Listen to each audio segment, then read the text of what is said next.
Ibn Asakir reports from Abu Amama radiyallahu ta'ala anhu that Rasulullah sallallahu alaihi wasallam has said, the one who is blessed with the birth of a son and he gives him a name Muhammad because of my love, that child and the father who gives that name Muhammad both will go to paradise. Alhamdulillah Azza wa Jal, from this Hadith Mubarakah we learn the barakah, we learn the blessings which is in the name of our beloved Nabi sallallahu alaihi wasallam. And there is a beautiful good news, glad tidings for such person who because of the love of Rasulullah sallallahu alaihi wasallam gives name to his child as Muhammad. Hafiz Abu Tahir Salfi reports from Hazrat Anas radiyallahu ta'ala anhu that Rasulullah sallallahu alaihi wasallam has said, two people will be made stand in the blessed court of Almighty Allah Azza wa Jal, and the order will be given, take them to paradise. They will say, O our Lord, O Allah, what did we do to deserve Jannat? And they will admit their weakness and they will say that, O Allah, we don't have anything against which we can earn Jannat. So why this gift? Why this reward? Allah Azza wa Jal will tell them, go to Jannat. I have taken a vow that anyone whose name is Ahmad or whose name is Muhammad will not enter hell.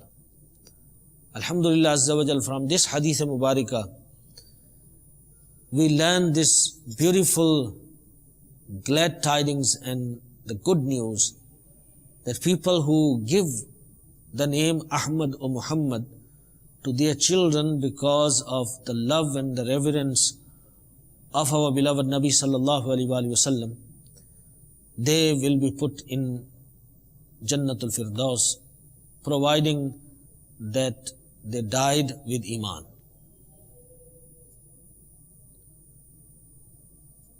Abu Nu'aym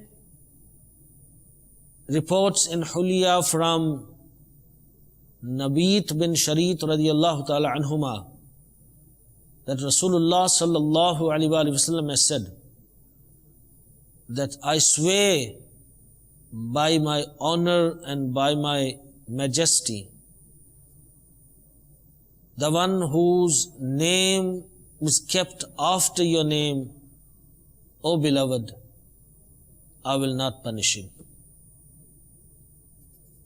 In other words, this is Hadith Qudsi, that Allah subhanahu wa ta'ala says to His beloved Nabi sallallahu alaihi wasallam that the one who is given the name after you, whose name is Muhammad, Allah subhanahu wa ta'ala says that I will not punish such person. And Ibn Sa'ad reports in Tabaqat from Uthman Umari as a mursal hadith that Rasulullah sallallahu alaihi wasallam has said, what would you lose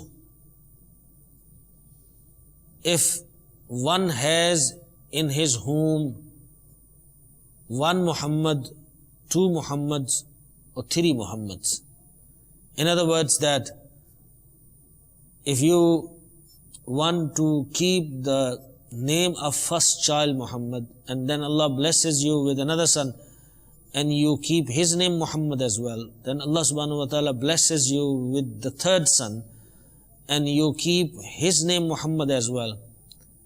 it is a beautiful practice, and many of the pious elders did that practice. As Hazrat Sayyidina Imam Ghazali radiallahu ta'ala anhu, his name is Muhammad, his father's name is Muhammad, and his father's name is Muhammad. So if one keeps name Muhammad for all his sons, that is very good. As Rasulullah sallallahu alaihi wasallam has said, what would he lose if he has in his home one Muhammad or two Muhammad or three Muhammads? In Tabarani Kabir, there is a report from Sayyidina Abdullah ibn Abbas radiallahu ta'ala anhu that Rasulullah sallallahu alaihi wasallam has said that the one who is blessed with three sons and he did not give the name Muhammad to any of his sons, he is indeed an ignorant person. He is jahil. In other words, he doesn't know the blessings. He doesn't know what he has lost. So only an ignorant person can do that.